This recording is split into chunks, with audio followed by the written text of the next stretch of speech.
Terceira parte do nosso Evangelho no Lar, o Evangelho segundo o Espiritismo, capítulo 16, não se pode servir a Deus e a Mamon, item 11, que pertence ao tópico emprego da fortuna. Mensagem psicografada pelo espírito Cheverus Bordels, 1861, onde ele diz: não podeis servir a Deus e a Mamon, retende bem isto, vós a quem o amor do ouro domina, vós que venderíeis vossa alma para possuir tesouros, porque eles podem vos elevar acima dos outros homens e vos dar as alegrias das paixões. Não podeis servir a Deus e a Mamon. Se, pois, sentis vossa alma dominada pelas cobiças da carne, apressai-vos em sacudir o jugo que vos oprime, porque Deus justo e severo vos dirá: que fizestes, dispenseiro infiel, dos bens que te confiei? Esse poderoso móvel das boas obras não fizeste servir senão a tua satisfação pessoal. Aqui, o Espírito está falando exatamente sobre aquilo que a gente estava dizendo. Onde é que nós temos que manter o nosso foco? Né? No serviço a Deus, ou seja, no crescimento espiritual. Porém, ele chama a atenção para as armadilhas que tem, né, nessa vida, né, encarnada. Por quê? Porque nós somos atraídos por tudo aquilo que impressiona os nossos sentidos, qualquer um dos nossos sentidos, né? Então, um carro bonito, uma casa grande, muito dinheiro na conta, essas coisas costumam demandar a nossa energia e nossa atenção, né? Costumam muitas vezes ser colocadas por nós como a meta, né? Quando na verdade a meta do ponto de vista espiritual, do ponto de vista do Evangelho, é o crescimento espiritual. Todo o resto tem que ser meio. Isso é uma coisa que tem que ficar muito clara, né? Então é isso que ele está dizendo, né? Ele fala que, por exemplo, quando ele diz aqui que esses bens materiais podem nos elevar acima dos outros homens, né? Isso não pode ser um objetivo da pessoa que quer seguir o Evangelho, porque nós não temos que estar acima dos outros, né? E nem abaixo, porque agora mesmo a gente estava na segunda parte do Evangelho falando que em tudo tem o brilho da onipresença divina. Então tudo é infinitamente valioso, até aquelas coisas que a gente muitas vezes despreza, né? É só a gente ver o exemplo do adubo. O adubo, a gente não gosta do adubo. O adubo, ele tem um cheiro ruim, né? Ele foi produzido a partir do lixo, da deterioração de materiais, mas olha a riqueza. Sem ele não existiriam as plantas, sem as plantas não teriam alimentos. Simplesmente isso, não teria vida, né? Então tudo tem sua função no universo. Os vermes, né? Também a gente tem aquele nojo dos vermes, mas sem os vermes as coisas não se decomporiam e o planeta hoje estaria abarrotado de coisas que foram ficando sem função e que graças aos vermes foram decompostas, né? Então é isso que ele está falando, né? Nós não podemos ter essa ambição de ficar acima de quem quer que seja, né? Inclusive eu estava vendo a palestra de uma professora da Nova Acrópole no YouTube, e ela falando assim: olha, a nossa sociedade nos estimula a nós alcançarmos destaque. Olha que coisa interessante, destaque. Mas aí ela fala, o que significa o verbo destacar? Destacar é separar. Os ensinamentos espirituais é justamente o contrário. Eles falam da inseparatividade, estamos todos conectados. É como se nós, dentro da sociedade, fôssemos um corpo, né? Composto de várias células. Se uma célula adoece, o corpo adoece. É só a gente ver a sabedoria do corpo. Por exemplo, existe a mão e existe o pé. Por acaso a mão vai querer o mal do pé? Vai pegar um martelo e bater no pé? Ela vai sentir a dor do mesmo jeito. Mas a gente não consegue perceber que a nossa vida social é igual ao nosso corpo. O mecanismo é o mesmo. Cada indivíduo que sofre e fica ferido causa sofrimento a nós, ainda que a gente não perceba, né? Então, por exemplo, os desvalidos da sorte de hoje, os pobres, né, aqueles que estão jogados aí nas favelas, agora nós estamos vendo essa época de chuvas, né, as casas desabando, né? Vocês reparem que elas só desabam nos lugares pobres, ou seja, é onde estão as pessoas marginalizadas, aqueles aos quais eu falo nós, a sociedade, não deu a atenção devida, não deu a moradia devida, não deu o emprego devido, né? Não deu as condições de vida devida. E o que acontece?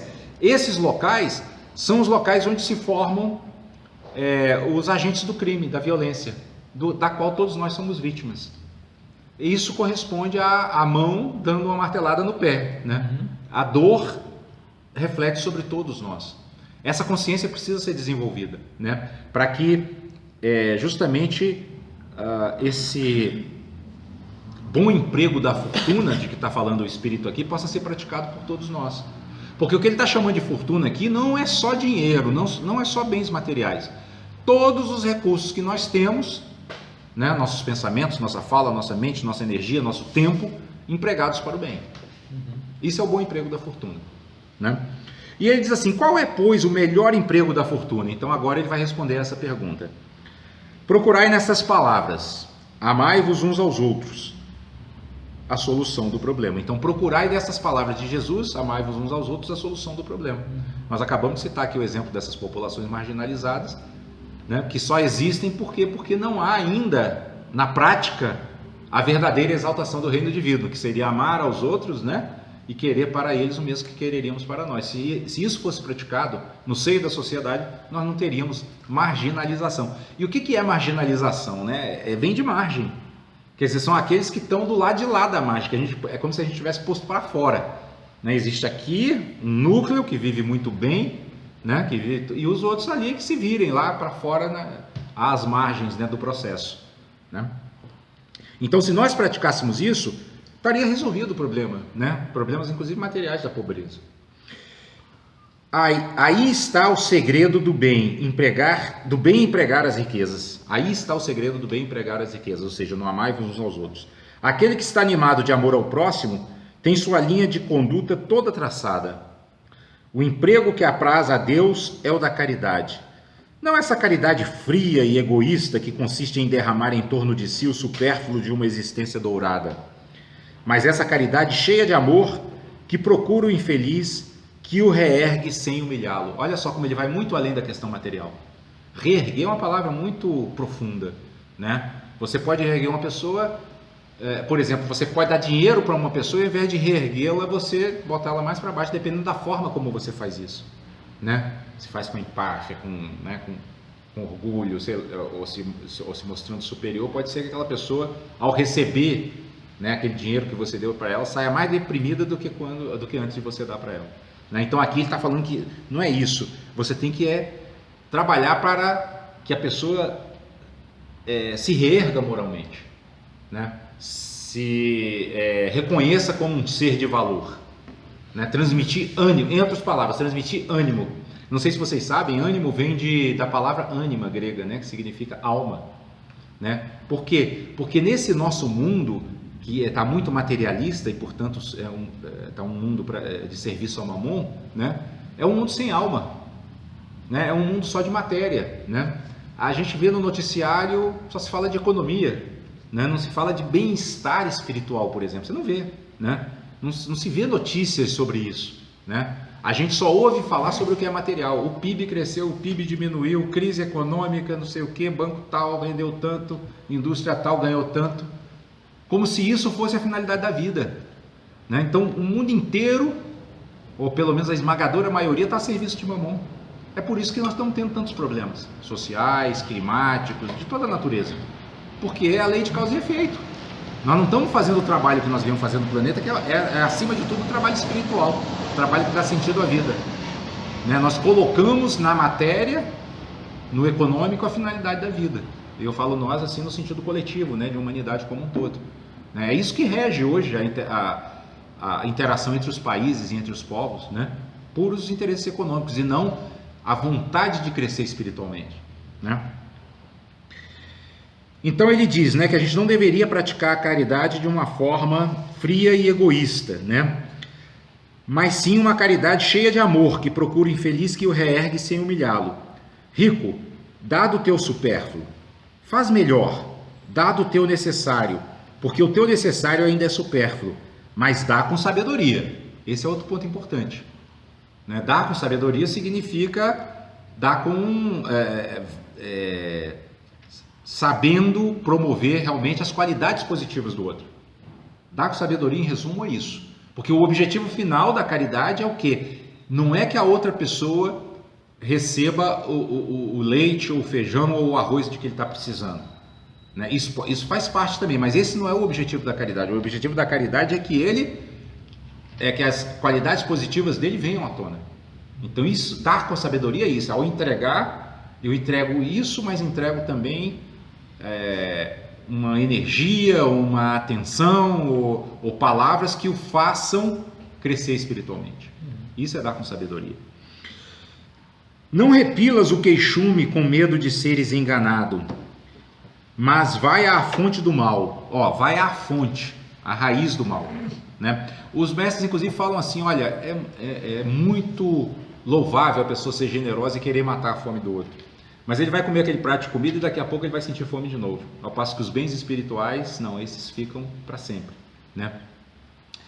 Eu também vi uma colocação, né, de uma professora espiritual, ela dizendo assim, que a gente deveria extrair de todas as circunstâncias a memória essencial que cada uma das circunstâncias traz para a gente. Então ela deu um exemplo bem simples. Você está caminhando na rua e torce o pé, né? Qual é a memória superficial que vai ser apagada, que você vai renascer lá na outra encarnação, nem vai lembrar daquilo, ou até nessa mesma encarnação você vai esquecer? É você dizer assim, nossa, esse buraco horrível aqui na rua, torci meu pé, quebrei o salto do meu sapato, que desgraça, né? Agora, qual é a memória essencial? É você olhar para aquilo e falar, caramba, se eu tivesse mais atento, eu não teria torcido o pé. Aí você vai lembrar de que a desatenção causa sofrimento, isso vai ficar. Isso fica como uma marca, né, mental positiva, um mérito, né, desenvolvido pelo espírito, que ele vai, mesmo quando renascer, ele não vai lembrar do fato, mas ele vai ter uma dedicação maior a desenvolver mais atenção nas coisas, porque ali atrás ficou marcado na mente dele que desatenção causa sofrimento, entenderam? É isso, basicamente é isso, extrair a essência das coisas, né? Isso é servir a Deus nessa situação. Aí no caso, nessa da torção do pé, o que seria servir a Mamon? Essa coisa de reclamar, né, torci meu pé, tá doendo, quebrou o salto do sapato, isso é servir a Mamon. E servir a Deus seria o quê? Poxa, desatenção causa sofrimento. Vou ter mais atenção daqui para frente para não torcer o pé de novo. Percebe? Inverte, né? A pessoa tende a culpar os outros, né? Pô, quem foi que não consertou esse buraco aqui, esse governo que não faz nada, né? Sei lá o quê. Não, a pessoa se volta para si mesma, por quê? Porque ela está buscando essa motivação de crescer espiritualmente, de servir a Deus. E aí ele segue aconselhando aqui o rico, né? Alivia primeiro, informa-te em seguida e vê se o trabalho, os conselhos, a afeição mesma não serão mais eficazes do que a tua esmola. Percebe? Então ele está aconselhando que a pessoa chegue perto do outro e olhe para o outro. Não é simplesmente chegue lá e toma, você está com fome? Então toma, come. Não, é olhar. Olha o que ele fala, alivia primeiro, informa-te em seguida. Então você vai se informar, ou seja, há um interesse, não é um simples dar assim por dar, há um interesse pela pessoa, né? E essa é a verdadeira caridade e só assim a fortuna pode ser empregada bem.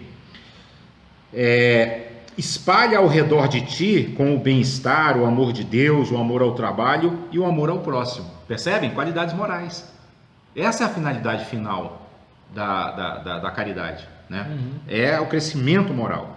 Coloca tuas riquezas sobre um capital que não te faltará jamais e te trará grandes interesses, as boas obras.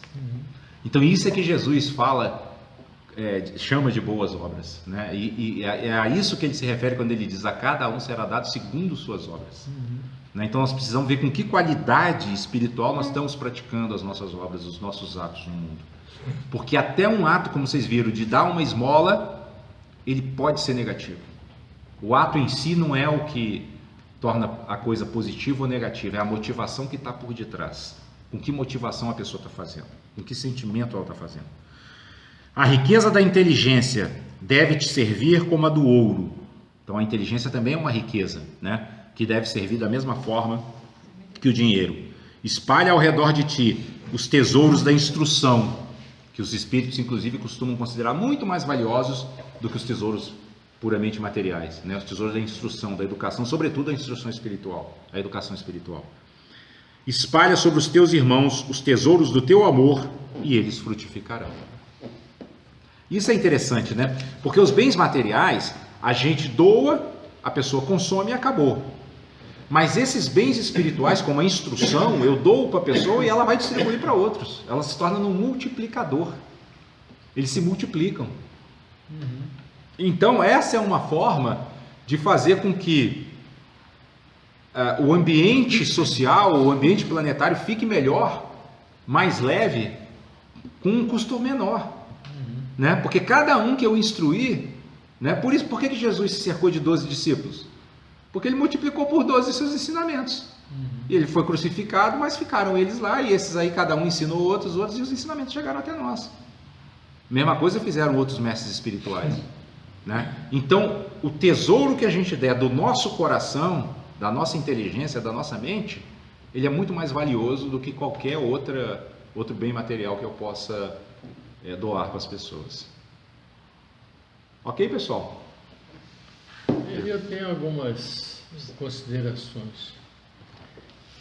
Quando você abordou que o mundo todo busca mais um aspecto da economia, da riqueza, do bem material, eu vejo o seguinte: é extremamente difícil, sem que tenha essas matérias, sem que tenha a indústria, a economia, a gente viver de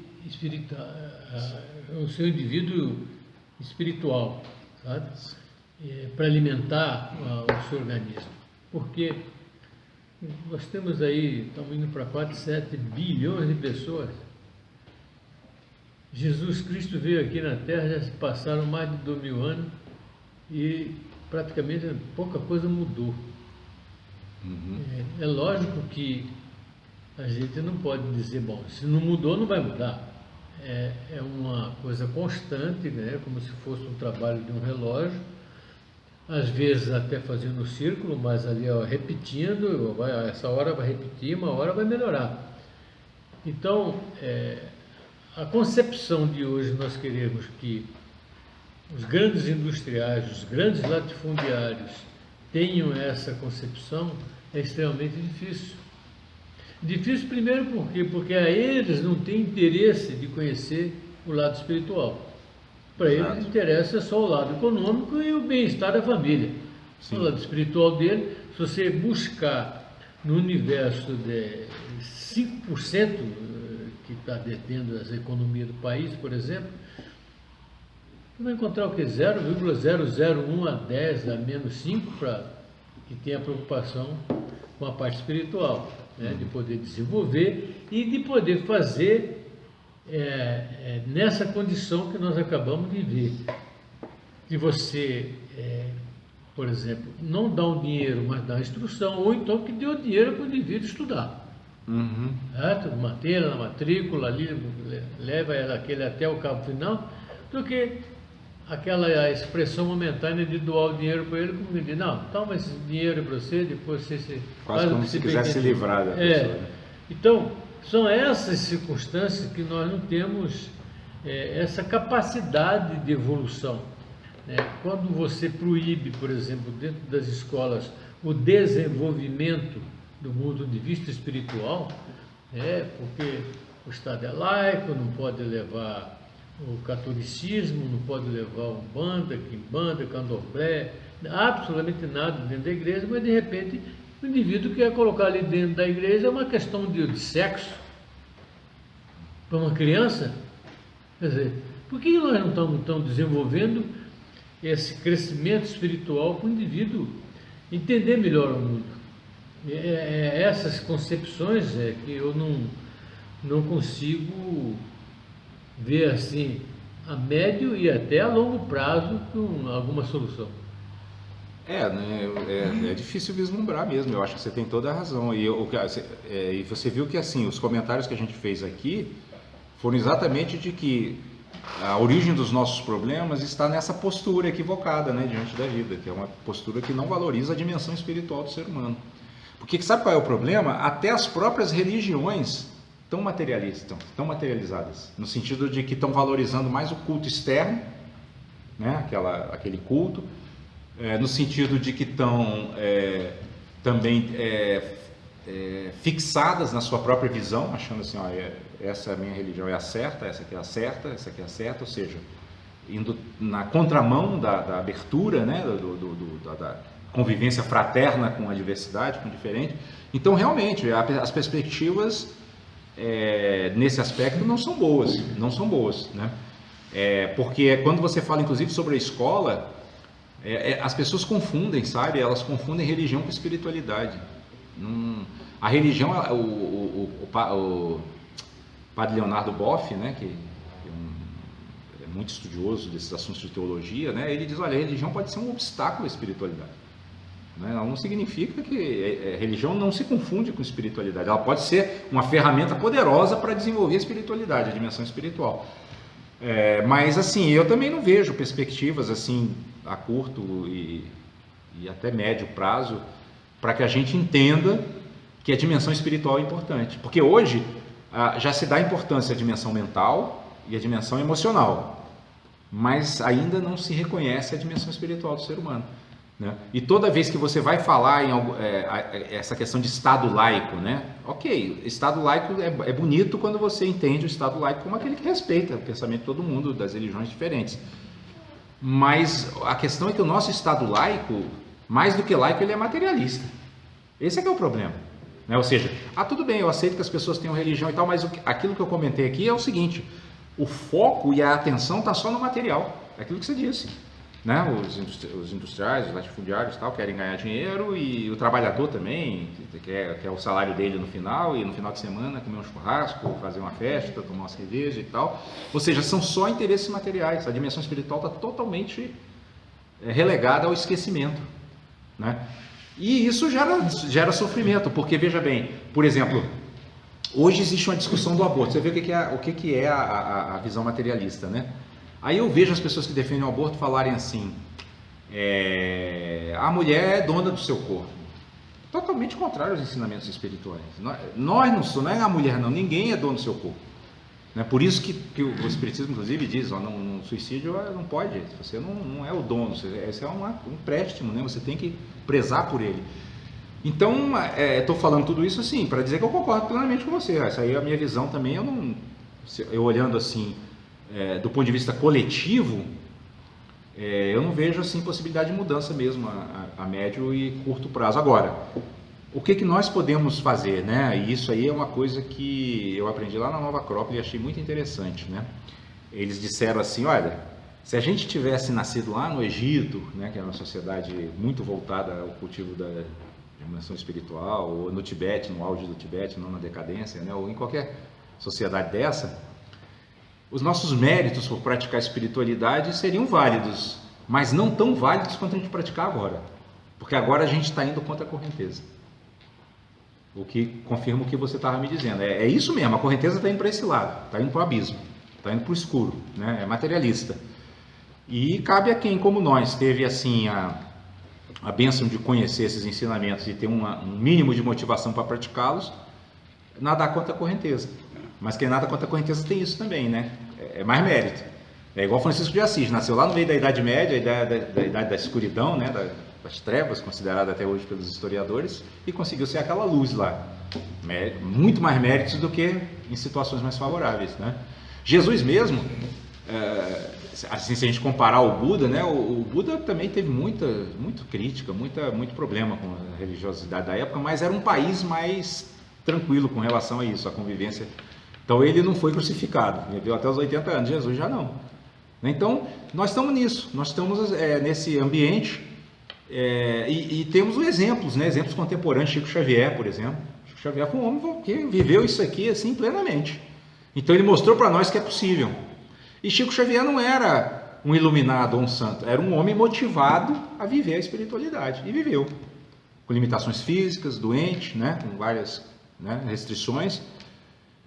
Acho que a gente pode tomar ele como um exemplo de que, pelo menos individualmente, nós podemos fazer como lótus, né? Nascer na lama e brotar como uma flor bonita no meio de toda essa escuridão materialista que nos cerca. Cada um fazendo a sua parte. Fazendo a nossa parte e lamentando que os outros ainda não estejam motivados a fazê-la, né? Não tem outra coisa que possamos fazer nesse momento.